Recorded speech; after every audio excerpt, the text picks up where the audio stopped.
kami ucapkan terima kasih banyak kepada teman-teman tim TPPI Aceh Timur yang telah berpartisipasi pada hari ini dalam rangka Gebiar Layang Muri Nasional yang serentak seluruh Indonesia.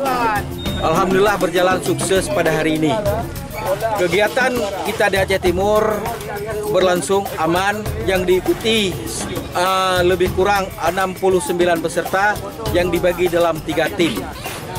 Dan kita lihat sama-sama tadi layang naik dengan sebaik mungkin dan panitia juga menyiapkan sedikit hadiah kepada tim-tim pemenang.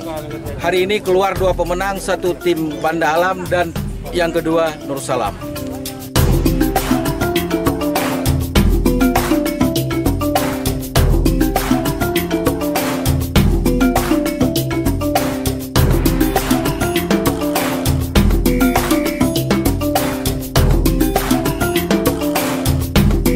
Sangat berterima kasih kepada TPPI Aceh Timur yang sudah mengupayakan suksesnya acara Gelatik ini yang diprakarsai oleh Kementerian Desa.